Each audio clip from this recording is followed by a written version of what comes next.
एक और बड़ी खबर हम बता दें, मुख्यमंत्री योगी आदित्यनाथ ने आज बड़ा बयान दिया है। अयोध्या में विपक्ष पर जमकर बरसे हैं योगी आदित्यनाथ और ये सवाल उन्होंने उठाया कि क्या मस्जिद में हनुमान चालीसा पढ़ी जा सकती है। हनुमानगढ़ी में नमाज की बात उन्होंने कही थी। तो ये तमाम जो आस्था को लेकर सवाल हैं वो उठाए गए। पहले सरयू का जल सड़ता रहता था, विपक्ष ने राम मंदिर में अड़ंगा लगाया। तमाम आरोप यहां पर योगी आदित्यनाथ ने लगाए हैं, विपक्ष पर सुनाते हैं आपको। लोग आस्था की बात करते हैं, याद करो ना, इन्होंने तो हमारी पवित्र हनुमानगढ़ी में इन्होंने तो वहां नमाज भी पढ़वाने का काम किया था। आप सोचो,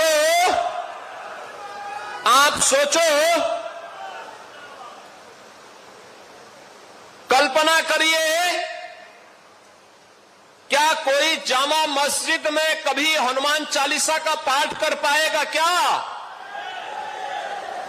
क्या सरकारें करवा पाएंगी? क्या समाजवादी पार्टी और कांग्रेस करवा पाएगी? अगर नहीं करा पाएगी तो ये पाप क्यों करवाया गया था? अयोध्या में हनुमानगढ़ी की सीढ़ियों पर नमाज पढ़वाने का पाप क्यों करवाया गया था? कौन करवा रहा था? ये राम जी की पेड़ी, वहीं पर सरयू जी का जल सड़ता रहता था, कभी साफ नहीं होता था।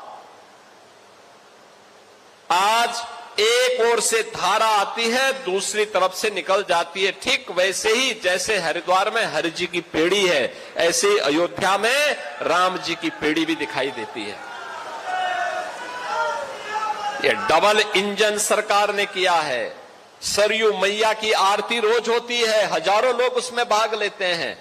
अब यही अंतर है, आज समाजवादी पार्टी और कांग्रेस के लोगों ने मंदिर निर्माण में बाधा खड़ी की, राम के नाम पर प्रश्न खड़ा करने का प्रयास किया, राम भक्तों पर गोलियां चलाई, अयोध्या के नाम पे पहचान का संकट खड़ा किया। ये डबल इंजन की सरकार आई, भगवान राम का भव्य मंदिर का निर्माण हो गया, कोई रोक नहीं पाया। उत्तर प्रदेश के मुख्यमंत्री योगी आदित्यनाथ ने घोषणा की है कि अयोध्या जिले के भदरसा नगर का नाम भरत नगर होगा। सीएम योगी ने अयोध्या से ही भदरसा नगर का नाम बदलकर भरत नगर करने की घोषणा की। ज्वाला जी के ही नाम पर अब इस नगर पंचायत जानी जाएगी। ऐसे ही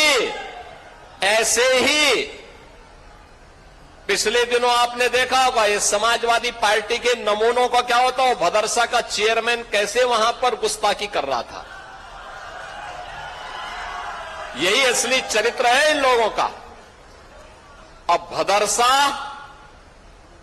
भदरसा नहीं होगा, अब भरत नगर भरत कुंड होगा। सीएम योगी ने अयोध्या को लेकर सीधे समाजवादी पार्टी पर हमला किया, तो वहीं अखिलेश यादव चढ़ावा चोरी को लेकर बीजेपी को घेर रहे हैं।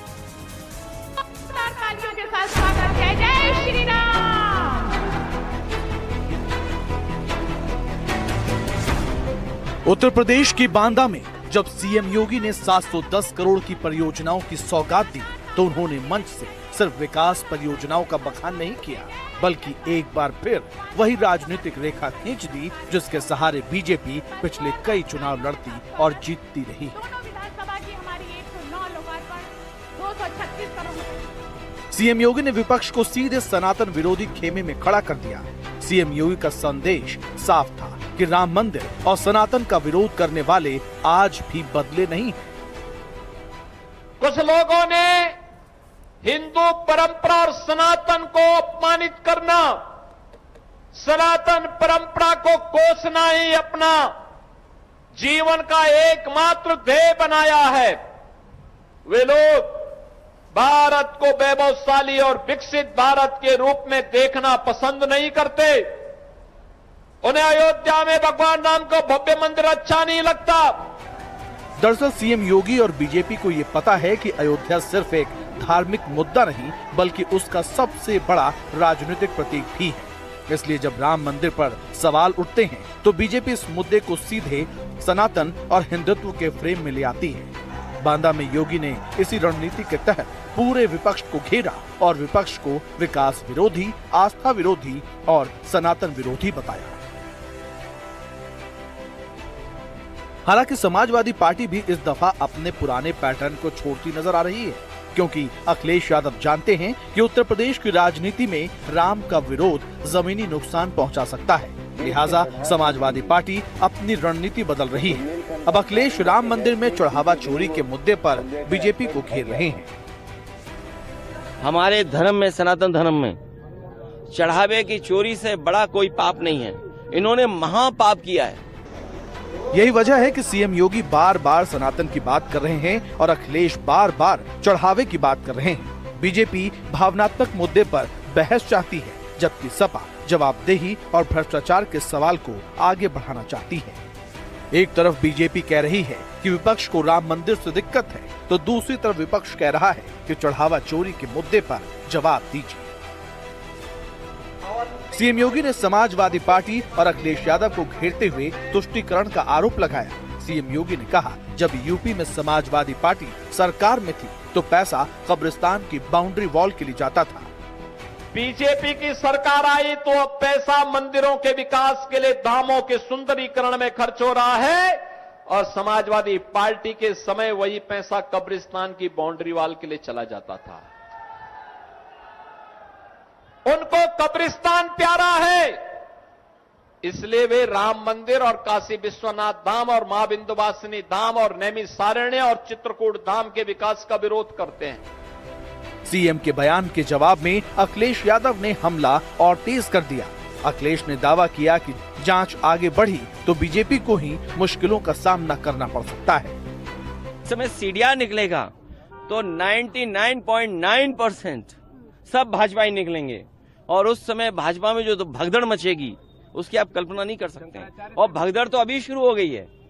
बहुत सारे लोग संपर्क अभी से करने लगे हैं। सियासी लिहाज से देखा जाए तो सीएम योगी और अखिलेश के बीच जारी ये जुबानी जंग 2027 का ट्रेलर दिखा रही है। बीजेपी फिर से हिंदुत्व, राम मंदिर और सनातन के मुद्दे पर चुनावी जमीन मजबूत करना चाहती है। वहीं समाजवादी पार्टी राम मंदिर से जुड़े विवादों के जरिए बीजेपी की नैतिक बढ़त को चुनौती दे रही है।